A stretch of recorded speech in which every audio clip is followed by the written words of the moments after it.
Hello everyone, I'm Reza Alamsyah in IPMI MBA class of September 2023.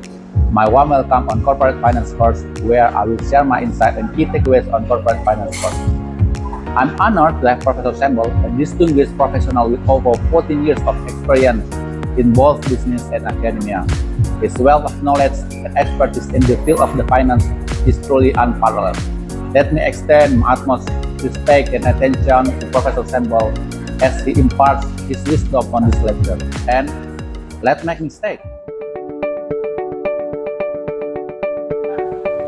What we will learn related corporate finance courses.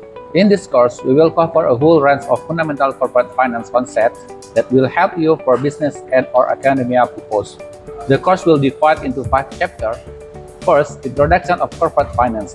In this chapter, we will learn what is corporate finance, goal of financial management, 4 cornerstones of corporate finance according to the McKinsey & Company, and 5 business essentials according to Ram Charan on his book What the CEO Wants You to Know. Second, capital budgeting. In this chapter, we will learn what is capital budgeting, then budgeting techniques, and last, capital decision criteria. Third, portfolio securities analysis. In this chapter, we will learn fundamental analysis, financial statement analysis, and financial healthiness analysis. 4. Capital Asset Pricing Model, CAPM. In this chapter, we will learn risk-free rate, risk premium, what beta is, and how to measure the beta, security market line, and its uses as the pricing tool. And the last one, about the fraud management. In this chapter, we will learn about occupational fraud abuse, fraud triangle, and hexagon, occupational fraud causes workplace hazard.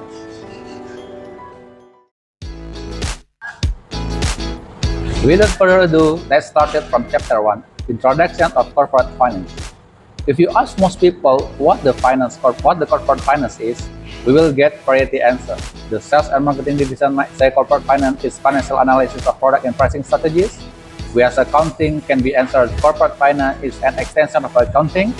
Asking corporate strategy, corporate finance can be assessing the financial payoff to creating and augmenting barriers to entry.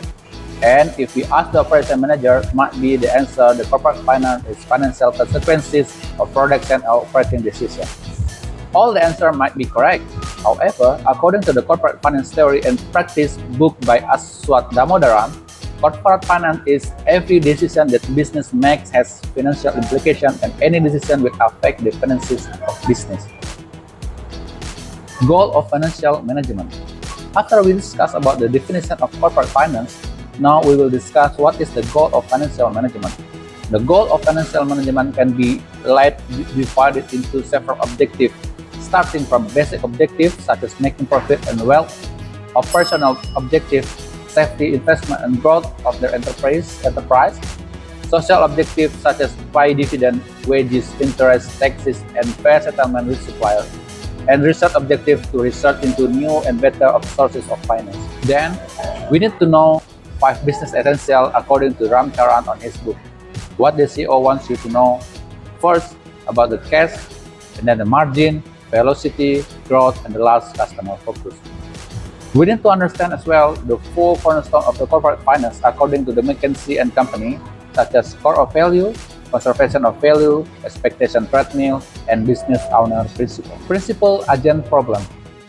The principal agent problem is a conflict in priorities between a person or group and the representative authorized to act on their behalf. It showcases the conflict of priorities between 2 parties, a principal and their agent. The principal owns certain assets and hire an agent to make decisions on their behalf.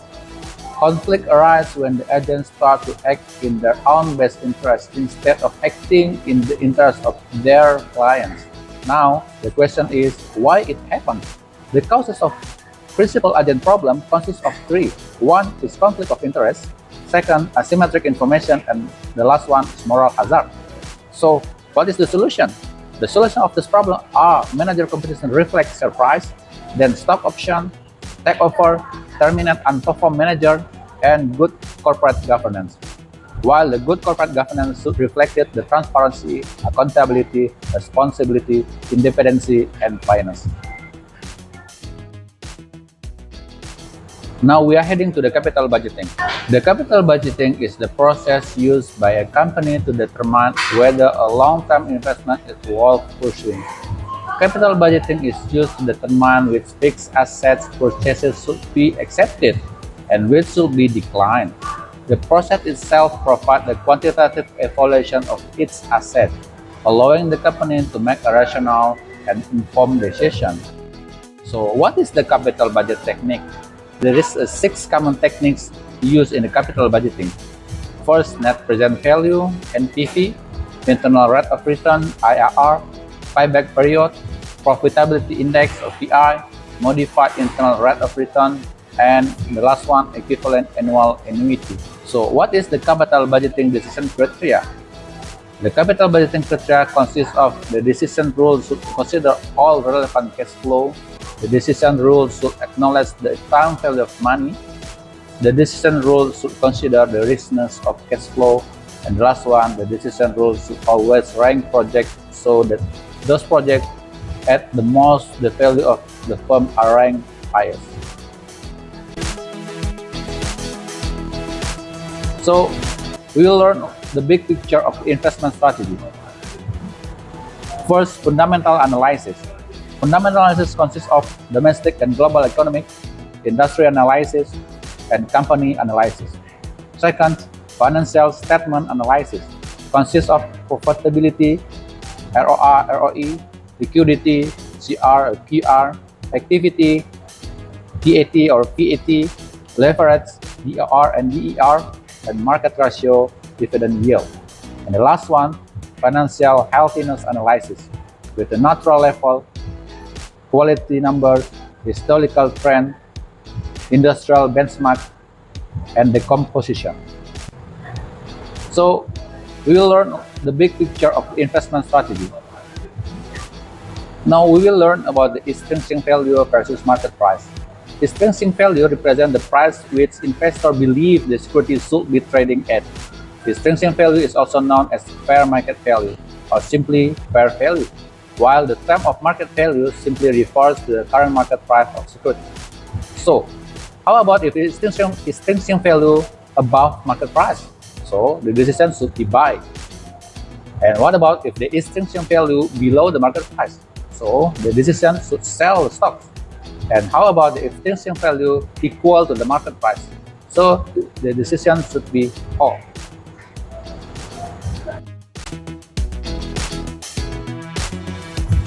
Now we learn about the capital asset pricing model, CAPM. So what is CAPM? The capital asset pricing model or CAPM is a model that describes the relationship between the expected return on risk of investing in a security. It shows that the expected return on security is equal to the risk-free return plus risk premium, which is based on the beta of the security. Below is an illustration of the CAPM formula. ER equal RF plus beta times risk premium, where ER equal to expected return of investment, RF is the risk-free rate, beta is the beta of the investment, while the market risk premium is long-term government bond minus average return on the stock market. Market risk premium. The market risk premium is the additional return on the portfolio because of the additional risk involved in the portfolio. Essentially, the market risk premium is the premium return an investor has to get to make sure that can invest in a stock or a bond or a portfolio instead of risk-free securities. This concept is based on the CAPM model, which quantifies the relationship between the risk and required return in a well-functional market. The market risk premium formula is market risk premium equal expected return minus risk-free rate. Measuring market risk, the beta. The market risk premium beta, the Greek letters beta, measure how an investment changes relative to the broader index. It can be helpful in determining whether a stock, fund, or entire portfolio could experience large swing in the future. Beta coefficient formula equal to the covariance divided by variance. Covariance is how changes in stock's return are related to change in the market's return, while variance is how far the market's data points spread out from their average value. Now, how about if beta above 1. It means the stock moves aggressively with respect to the market, so it gives us more upside potential when markets are bullish territory. But it also carries a higher risk of losing money in the market downturn. So how about if beta below than 1? It means indicate that the stocks is more defensive than the market, so it will lose less money in the market downturn. But it also gives us less upside potential when things go. And what about if beta negative? It means there are some assets which are negatively correlated with the market, so they go in a recession when the markets are down, and they typically lose money when markets are up. Gold and precious metal in general are an example of such assets that CAPEC formula can also be drawn. So we'll learn about the security market line. As you see on the picture below, a line in the space where we put the expected return on the vertical axis and the beta on the horizontal axis, risk market, we call this the security market line. And it tells us for any level of beta what the fair value expected return on any stock should be according to the kappa model. This is also a tool to check whether a security is mispriced in the market. The last chapter is fraud management. Occupational fraud and abuse consists of 3 components. First is corruption, second is asset misappropriate, the last one is fraudulent statement.